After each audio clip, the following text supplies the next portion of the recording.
नमस्कार, मैं अंजलि मिश्रा। स्वागत है आप सभी का द न्यूज में। इस वक्त की बड़ी अपडेट हम आपको देने वाले हैं। आपको बता दें कि सूत्रों के हवाले से बड़ी खबर है कि यूपीए सरकार के आर्थिक कुप्रबंधन पर श्वेत पत्र लाएगी मोदी सरकार। जी हां, श्वेत पत्र यानी व्हाइट पेपर लाने की तैयारी जो है मोदी सरकार द्वारा की जा रही है कांग्रेस के खिलाफ। और इसका अगर आप कहेंगे कि सूत्र के हवाले से यह खबर है, क्योंकि निर्मला सीतारमण जी द्वारा भी इस मामले को लेकर जो है एक तरह से इशारा किया गया था और प्रधानमंत्री नरेंद्र मोदी द्वारा लगातार जो है कांग्रेस सरकार को घेरा जा रहा है। ऐसे में कहा जा रहा है कि 10 से 9 या 10 फरवरी को जो है ये व्हाइट पेपर यानी श्वेत पत्र जो है लाया जा सकता है। क्या होता है ये श्वेत पत्र और किस लिए श्वेत पत्र लाने की तैयारी कर रही मोदी सरकार, आइए विस्तार से जान लेते हैं। तो कांग्रेस के नेतृत्व में रही यूपीए सरकार के 10 सालों के आर्थिक कुप्रबंधन को लेकर केंद्र की मोदी सरकार संसद में श्वेत पत्र लाएगी। यह श्वेत पत्र सदन में शुक्रवार 9 फरवरी या शनिवार 10 फरवरी को पेश किया जा सकता है। श्वेत पत्र में आर्थिक कुप्रबंधन के अलावा यूपीए सरकार के दौरान उठाए जा सकने वाले सकारात्मक कदमों के असर के बारे में भी बात की जाएगी। साथ ही पत्र में भारत की आर्थिक दुर्गति और अर्थव्यवस्था पर पड़े नकारात्मक प्रभावों को भी विस्तार से जो है रखा जाएगा। ये ऐसे समय सामने आ रहा है जब 5 फरवरी को यानी सोमवार को ही प्रधानमंत्री नरेंद्र मोदी ने लोकसभा में राष्ट्रपति के अभिभाषण पर धन्यवाद प्रस्ताव पर हुई चर्चा का जवाब देते हुए कांग्रेस पर जमकर निशाना साधा था। उन्होंने सदन में कहा था कि कांग्रेस सिर्फ एक परिवार में उलझ गई है, इन्होंने देश के लोगों ने कुछ काम इन्होंने नहीं किया है। पीएम मोदी ने क्या कहा था? पीएम मोदी ने सदन में कांग्रेस के नेता अधीर रंजन चौधरी का नाम लेते हुए कहा कि देश ने जितना परिवारवाद का खामियाजा उठाया उसका खामियाजा कांग्रेस ने भी उठाया है। अधीर बाबू की हालत देख रहे हैं।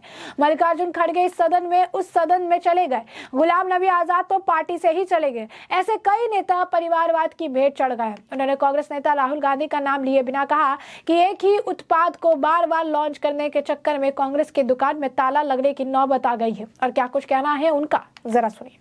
आज विपक्ष की जो हालत होगी ना, इसकी सबसे दोषी कांग्रेस पार्टी है।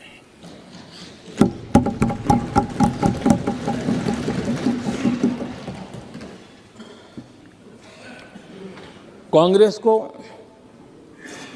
एक अच्छा विपक्ष बनने का बहुत बड़ा अवसर मिला और 10 साल कम नहीं होते, लेकिन 10 साल में उस दायित्व को निभाने में भी वे पूरी तरह विफल गए। और जब खुद विफल हो गए तो विपक्ष में और भी होनहार लोग हैं, उनको भी उभरने नहीं दिया, क्योंकि फिर मामला और गड़बड़ हो जाए। इसलिए हर बार यही करते रहे कि और भी विपक्ष के जो तेजस्वी लोग हैं उनको दबा दिया जाए।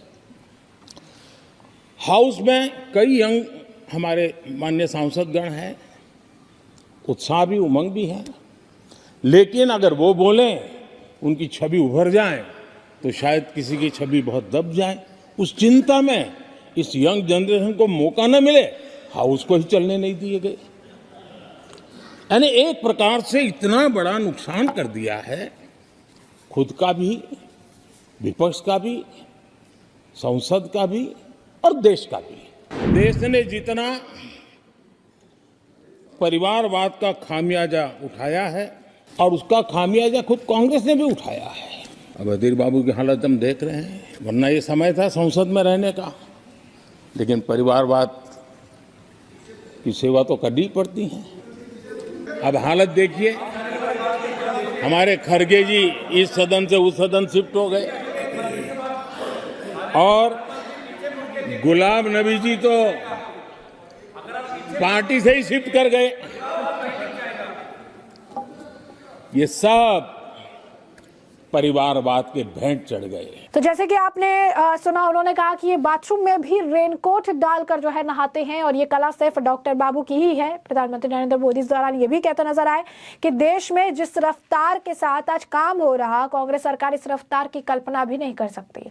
हमने गरीबों के लिए 4 करोड़ घर बनाए, 80 लाख पक्के मकान शहरी गरीबों के लिए बनाए। कांग्रेस की रफ्तार से काम हुआ होता तो इतना काम होने में 100 साल लगते और 100 पीढ़ियां बीत जाती। महंगाई को लेकर कभी भी कांग्रेस पर जो है लेकर भी उन्होंने ने कांग्रेस पर हमला किया। पीएम मोदी ने महंगाई को लेकर कहा कि यूक्रेन और गाजा में युद्ध के बड़े संकट के बावजूद देश में महंगाई नियंत्रण में है। देश में महंगाई को लेकर दो गाने सुपरहिट हुए, एक महंगाई मार गई और दूसरा महंगाई डायन खा जात है। ये दोनों गाने कांग्रेस की सरकार में आए। बता दें कि संसद के बजट सत्र को काफी अहम माना जा रहा है, क्योंकि इस साल होने वाले लोकसभा चुनाव से पहले ये आखिरी सत्र है। ऐसे में सदन में चालू बजट सत्र को एक दिन के लिए बढ़ा दिया गया। बजट सत्र की शुरुआत 31 जनवरी से हुई थी और 9 फरवरी तक समाप्त होना था, लेकिन अब ये 10 फरवरी तक चलेगा और इस बारे में संसदीय कार्य मंत्री प्रहलाद जोशी ने जानकारी दी। सूत्रों की माने तो केंद्र सरकार कांग्रेस नेता पूर्ववर्ती संयुक्त प्रगतिशील गठबंधन सरकार के 10 वर्षों के आर्थिक कुप्रबंधन पर एक श्वेत पत्र लाने वाली है, इसीलिए बजट सत्र को एक दिन के लिए बढ़ा दिया गया है। मोदी सरकार इस श्वेत पत्र के जरिए अपने और यूपीए सरकार के दौरान देश की आर्थिक स्थिति का तुलनात्मक अध्ययन जो है पेश कर सकती है। वित्त मंत्री निर्मला सीतारमण ने भी अपने अंतरिम बजट भाषण के दौरान इस संबंध में घोषणा की थी। उन्होंने कहा था कि सरकार एक श्वेत पत्र पेश करेगी जो यूपीए दशक और एनडीए दशक को कवर करेगा। इसमें यूपीए शासन के वित्तीय कुप्रबंधन और एनडीए शासन की वित्तीय समझदारी को दिखाने के लिए एक तुलनात्मक विश्लेषण जो है होगा। अब वित्त मंत्री जो है निर्मला सीतारमण कांग्रेस के नेतृत्व वाली यूपीए के सत्ता छोड़ने के बाद देश की खराब आर्थिक स्थिति को उजागर करने के लिए दोनों सदनों में श्वेत पत्र पेश करेंगे और बताएंगे कि मौजूदा सरकार ने कैसे भारत की बदहाल अर्थव्यवस्था को पटरी पर लाया। वित्त मंत्री ने 1 फरवरी को अपने भाषण में कहा था, उन वर्षों का संकट दूर हो गया और अपने अर्थव्यवस्था को लेकर फिर से पटरी पर ये वापस आ गई है। उन वर्षों के कुप्रबंधन से सबक लेने के उद्देश्य से अब ये देखना उचित होगा कि हम 2014 तक कहां थे और कहां हैं, और इसके लिए सरकार सदन के पलट पर श्वेत पत्र रखेगी। देश अप्रैल मई में होने वाले आगामी लोकसभा चुनाव के लिए तैयार है। ऐसे में श्वेत पत्र सत्तारूढ़ भाजपा को कांग्रेस पर हमला करने का एक मौका भी देगा। संसद आमतौर पर वीकेंड पर नहीं चलती, लेकिन अतीत में ऐसे उदाहरण है जब सदन की बैठक शनिवार को हुई और इस बार भी ऐसा ही होने जा रहा है। अब ऐसे में आप सोचोगे कि आखिर ये व्हाइट पेपर यानी श्वेत पत्र क्या होता है, ये भी समझ लीजिए थोड़ा। आपको बता दें कि जो है इवेंट स्टोपीडिया के मुताबिक श्वेत पत्र एक सूचनात्मक दस्तावेज है जो किसी कंपनी या गैर लाभकारी संगठन एनपीओ द्वारा किसी समाधान, उत्पाद या सेवा की विशेषताओं को बढ़ावा देने या उजागर करने के लिए जारी किया जाता है। जो वह कंपनी या एनपीए पेश करता है या पेश करने के लिए योजना बना रहा है, श्वेत पत्र का उपयोग सरकारी नीति और कानूनों को प्रस्तुत करने और जनता की राय जानने के एक विधि के रूप में भी किया जाता है। तो आप समझ गए कि श्वेत पत्र क्या है, और अब सरकार जो है इसे लाने की तैयारी जो है कर रही है, जिसके बारे में हमने आपको जो है जानकारी दी है कि किस तरीके से सरकार जो है अब पूरी तरीके से तैयार है श्वेत पत्र लाने के लिए। तो ऐसे में साफ तौर पर जो है, जैसा कि आपने सुना भी, प्रधानमंत्री नरेंद्र मोदी ने भी काफी कुछ जो है कहा था।